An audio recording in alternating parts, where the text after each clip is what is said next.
of cycle update. What good is printed money if nobody's there to spend it? CryptoTalk.fm. My name is Leister. I am your host. I'm doing a special episode. Those that used to be in what was known as the Libero ecosystem, then changed to the Libera ecosystem, and I told them that's a bad idea. This ecosystem, the ecosystem still exists, but these devs and anybody who's listened to Leister here for a while understands that Leister's the only one that really communicates effectively what it is that they're doing and warns you at every single milestone what was going to happen. And everything that I predicted came to be the truth, and you saw it yourself of the decline of what could have been a really good project. If you're new, you have no idea what I'm talking about, and I want to take you back, and I want to tell the story, and I won't take too long. But in 2021, we saw the rise of many tokens that were focusing on rebase mechanics. Ampleforth is still out there as a rebase token, arguably one of the more popular rebase mechanics out there. We saw token projects spin up, and the big one was Titano. Titano then spawned a bunch of forks, as in forked off contract code, to the Seifu, with the car salesman scam. And we saw Ascent Protocol, Sphere Finance, and tons. And then, of course, Libero. The problem, as I called out way back, was the unrealistic APYs. I referred to all of these as cucarachas because they kept popping up during that time. They kept popping up during that time because they were trying to bank on the popularity of Titano prior to them stealing that money from the whale that they did. And the unrealistic APY, I explained, and I'm breaking this down because some may not have heard that episode. I broke down that the reason they're able to do the unrealistic APY has to do with the way that they did the rebase mechanic, which ultimately is the reason why the vast majority of them failed and were doomed to fail in the long term. And I had the diehards in Seifu calling me a futter. Of course, their project in the crapper at 12 cents when it peaked at over $300. I digress.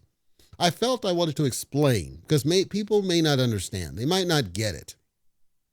And this was inspired by a post from the devs last year of what was Libero on the DAO for F Libero, which unfortunately the DAO is merged between Libero and F Libero. And the only way you would know that this particular vote was out there is if you go to their telescam, which of course I do not. If I had seen that there was a DAO vote out there, I have enough tokens in F Libero that I could have influenced the vote. The vote basically said either keep the rebase or drop the rebase. If you remember on Libero, they did a DAO vote to drop the rebase mechanic, and then Libero lost all of the rest of its value because you didn't get anything else from it, right? And your stuff's stuck in the bank and you're watching it dwindle. They eventually did migrate to Libera. Well, Libera was crapping because Libera depended on the mechanics that Libero brought. If you didn't have Libero's mechanics, Libera was not going to succeed, as I warned was going to be the case, and I told the truth and nobody listened. I had some people come by in my lives and they said, we're trying to get the devs to reach out. And I did hear from the devs, and they gave me some bullshit story about how he can't speak English words, and that's the reason why he didn't want to get on a call. And I said, we're not doing telescam, and we need to do something that's not your telescam, and we're going to make a deal so I can help communicate what you're doing and give you these ideas to help get the project back on track. And they didn't listen to me. And then they ended up abandoning, as they had done with Multiverse Capital, as they had done with Epic Hero, as they had done with the Thunder tokens, as they had done with Garuda and Cerberus when those got breached, and every single time I referred to as a shiny with this team. However, they're still here where Titano is dead. Seifu might as well be dead. Ascent Protocol might as well be dead. Sphere Finance is here, but it might as well be dead, and so on. All of these cucarachas, this team was the only one still standing. And then I see last year that they do a DAO vote, which means they're still around. So if you're one of those that chooses to go to their telescam and you hear about these things, here's my request to you. Let us know. CryptoTalk.fm, hit the contact form if there happens to be something where you think that we can help make a difference. But the vote, keep the rebase, drop the rebase. I would have voted to keep the rebase. Here's why. And that's what won, was to keep the rebase. Some people said drop the rebase because at this point it's of no value. I wanted to explain that and the reason why I would have voted to keep the rebase at this point.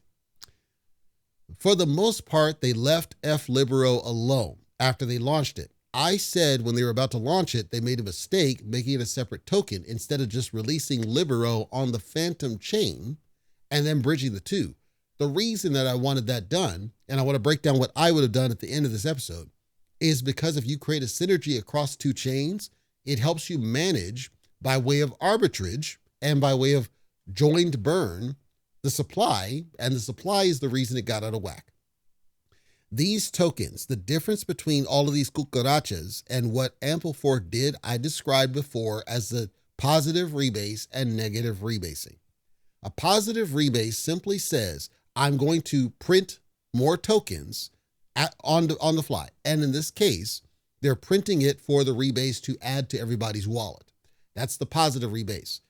A negative rebase, which none of them were doing, a negative rebase is critical. And I called this out before, nobody listened, but I called it out before that a negative rebase is critical. Here's why. If you have a positive rebase and nothing but a positive rebase, it's inflation. You're just printing and printing and printing and printing and printing. That would work if you have a constant stream of buy activity. I want to stress that again. If you have a constant stream of buy activity, the positive rebase would actually work, because what the positive rebase is essentially doing is it's adding more of that token to the liquidity pool. But your other side, which is your, let's say, wrapped Phantom, wrapped BNB, whatever that core token is, which is really the value aspect calculated, that's staying the same or it's decreasing as people sell. Well, your liquidity pool is getting out of balance. That's why we saw the price just drop and drop and drop. That's why Seifu crapped, because they went all in even deeper than Libero did with the positive rebase. And then there was a form of wash trading from the car salesman and artificial money coming in, and then it dumped back out. The liquidity pool got out of whack, and I warned people, this is not going to sustain, because if you have high sell pressure, it's going to get out of balance. That's exactly what happened. So those diehards disappeared. Didn't come out, give my credit. But the point is, on the Libero side, the team acknowledged later that this was the problem. The problem all along had been the rebase mechanic, because they just copied what Titano had started and didn't have a game plan for sustained positive. When they did the Times Square, I said, why didn't you go back and do it again? When they dropped the bonding, I said, this is a bad idea by your own business, because consider what the bonding does at the core. And I did a whole episode about the bonding. The bonding encourages buy activity. Encouraging buy activity adds that liquidity money back into the pool. You need a constant stream of buys. If you're offering the bond at a discount, it's going to encourage buy in conjunction with a solid marketing strategy. If they had done that, it would have helped sustain the price. What killed it is they killed off the burn, number one. Then they killed off this bonding. Then they killed off, when you lock it in the bank, they killed off the rewards on the secondary token, not the main. So I'm not talking about, BNB or whatever. I'm talking the secondary one. They killed off those rewards because they were trying to kill off the sell pressure. It was all reactive because they didn't understand why it was a problem, because all they did was copy Titano without a fundamental understanding of why it was going to be a risk. When they had the burn at the time, they sold you on the narrative that the burn was going to help manage the supply. What they failed to understand, and the real flaw behind a positive only rebase, rebasing basically overrides the concept of a total supply.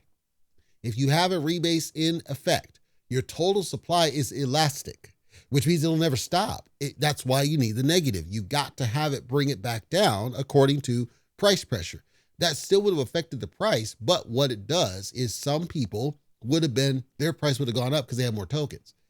None of them implemented the negative rebase, which is why it got out of control, because there's a rebase in place, but it's just climbing, and your liquidity pool is getting out of whack, and your total supply is extremely inflated, and it'll never stop.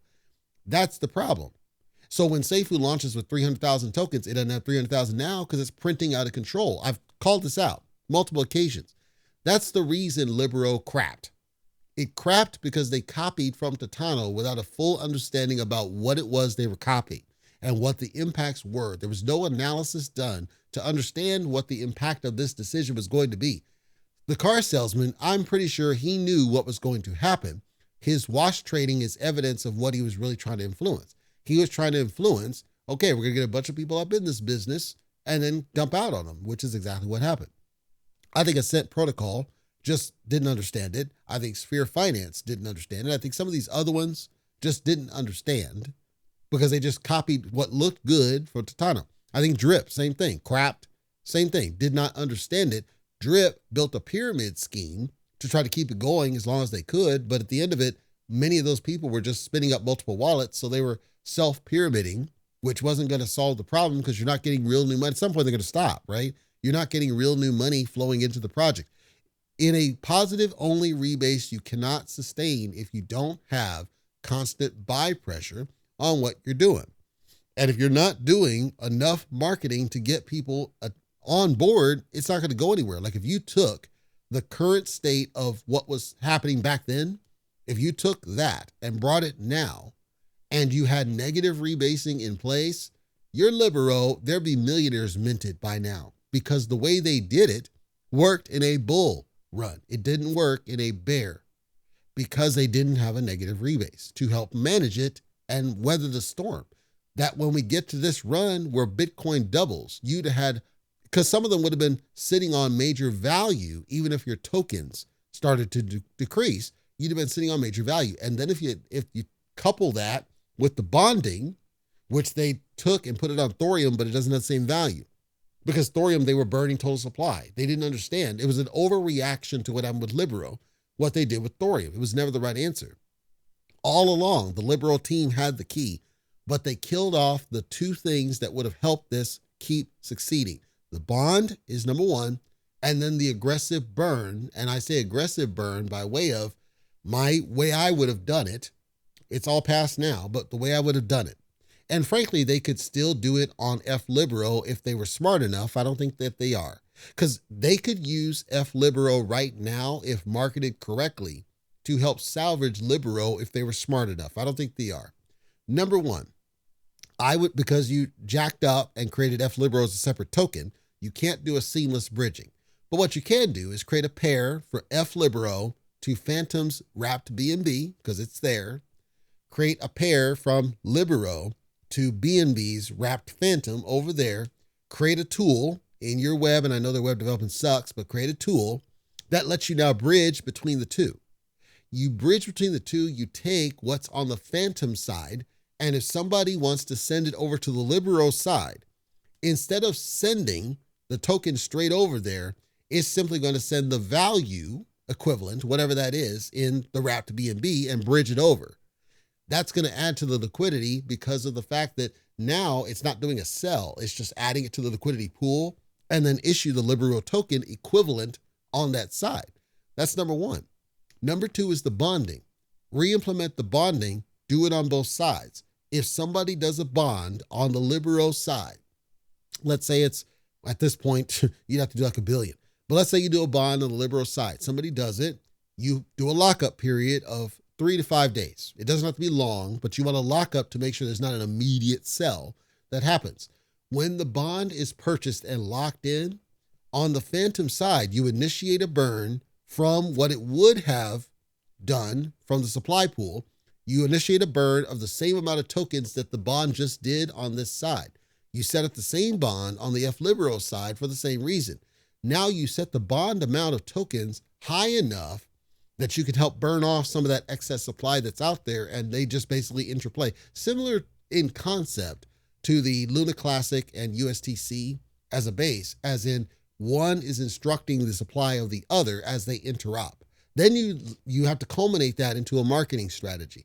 You have to tell people, we're not going to lock you into the bank. If you want to be in the bank, we're going to issue you rewards, but you're not locked in there. You're not forced to stay in there.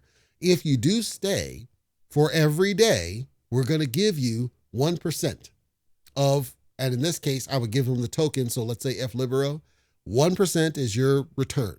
Next day, 2%. Next day, 3%. Next day, 4%. Next day, 5%. What does that do? It takes the tokens that are being rebased and it gives it to a locked mechanism. Because it's locked, that's total value locked. As it does this, you tell the engine, take an equivalent percentage of what we just issued that person and burn it so that it's managed. It's basically, if I do 1%, it's burning, it's taking 1% burning, 1% distribute. So it's a 2% distribute. For 2%, it's a 4. For 4%, it's an 8. Now what you're doing is, as people interact with your, essentially a staking mechanism, You're implementing a burn off the side to help manage this excess supply that's being dumped back into the liquidity pool to get rid of it, but it's being triggered by people interacting with these tools. You can do that on both sides. Cap that all off now. If somebody chooses to get into thorium, I'm talking the bank, the exchange, both. If you choose to get into thorium in any way, you tell thorium, whatever that is, let's say the bank, you tell thorium bank, one of the tokens I'm going to issue you, they used to have this, one of the tokens I'm going to issue you is Libero and or F Libero. But if you claim it from here, it's going to add it to that bank. So what we're doing is we're adding it to your bank assets, which increases your return by way of whatever other token that you get. So you're compounding by way of interacting with the thorium bank. Use the value of the thorium bank to help pull back some of that supply from the Libero and F Libero side and stake it so that it's locked in there. If somebody sells because they want to get the money out of it, charge a 50% sell tax. Take the 50% that you took as a tax and burn it. Now what you're doing is you're helping manage the excess supply, but you're encouraging people to interact with the supply on both sides. This is why I wanted them to do Libero on both chains, because they could have done it easier had they done that with a simple bridge, and they chose not to do it. I might also consider that the thorium exchange should implement a burn if it's used for anything that it does. So if you use thorium exchange to transact any token on the Binance side, it will initiate a burn of, in this case, Libero on the back end. And it's another. So you're adding all these mechanisms to help manage on what should have been a negative rebase using these creative burn mechanics that are driven off of them actually using the damn tool. That's what I would have done, frankly, that they didn't do, and they won't hear me. But if you're again, one of those goes telescam, I tried, okay? I tried to help them. These are the things where it's obvious, right? If you've heard me for a while, you've been hearing me talk about why the bond was the key and why these other things were the key and why they were doing it wrong and why this is going to happen. Here we are. I'm not Nostradamus. It was obvious for anybody to pay attention. I tried to help them. They didn't want my help. Here we are, them putting up a Dow vote on it says Libero, but it's for F Libero, and nobody hardly saw it because they're only in the telescam. And they don't communicate what they're doing outside the box. They don't do the website because the website sucks. And there's no way nobody could see that was out there. The reason, in closing, that I would have said to keep the rebase is one person had a good point. He said, right now, that's the only utility you have left. And he's correct. I don't think dropping the rebase is the answer. I think if they really gave a damn, other than spinning up shinies, I would do the bridge concept I'm describing, and I would get it to where the supply is managed and back in order versus just abandoning it, which is what they're doing. I would just get creative on how we manage the supply and get it back on track. And I think with all the different shit that they've created that they could do it. They tried everything under the sun, folks, to get more money. That's what B&B Garden was for. They did that to get more money, and then they took it from you to try to help because it was bleeding. It was bleeding. They tried the beans because it was bleeding. They tried all these tools and then they dropped them. They took the money and they spun it back over here to try to salvage what they had jacked up because they didn't understand what happened. That's the truth that Leicester's been telling you for over a year and a half now, minimum. They've been telling you it was going to be the case. So if you're in Telescam, you can, and assuming they're active, I'm not going to Telescam. I refuse. I am a real business. But if you've listened this long and you're hearing and you're like, everything sounds like it makes sense. Sounds like it could actually fix this shit. Sounds like it could get people some money back. Sounds like it could get some, especially in the bull. Are you kidding me? When people are out there actively looking for token projects, could you imagine if they did what I'm suggesting in the bridge that I was referring to? And could you imagine if they linked Libero to Solana in addition to the Binance one, because Solana's going on runs? Could you imagine if they added some of these other tokens that people, the bonk crap and all these other ones to the Thorium exchange for transactions, and then you say that doing the work there initiates burns on all the other stuff? Could you imagine if they had a key marketing strategy like they did the first time, if they kept doing that stuff? Something that has the Statue of Liberty at the time when Donald Trump is out there talking about Make America Great Again. Do you understand what I'm describing here and how simple it really could be if they weren't a bunch of numbnuts that actually gave a damn? That's what I'm saying. So it's out there now. You know why this went south.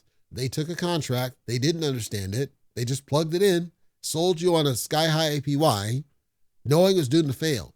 All the time, I just said they're doing what they told me, and it did. It just said you're going to get all these tokens. They never guaranteed you that they were going to have significant value. They did say you get passive income. You did. And all of them paid out. The only one that stopped was F Libero. And even F Libero, you can still take the tokens and sell them. They just don't have any value because of the problem. But the concept of staking and getting some passive value is still there to this day. They're the only ones still left. So that's why it's so frustrating. It's like, that's why I knew way back. They're the only ones that seem to get it, but I called out that other project, and I forget the name off top, that was yelling at Titano, saying that Titano stole their code. And didn't you give me any credit? You just stole my code. And I speculated that maybe there was a flaw in that contract because it crapped, where it copied over Titano because they crapped. And then all these cucarachas copied the same flaw and they crapped. Maybe this is the flaw, right? Because all of them crapped. And then in this one, this team just said, okay, we're going to go to this key of life crap. And they've done drops, so you still have the value. They've done migration, so you still have the value. The one thing that they didn't do was take the time to try to fix what they broke. And I think it could have been fixed. I think even now it could be fixed, but you got to get creative with how you do it. And I don't think they have it in them. And it's sad because now's the time where they could capitalize on the momentum we have all around us.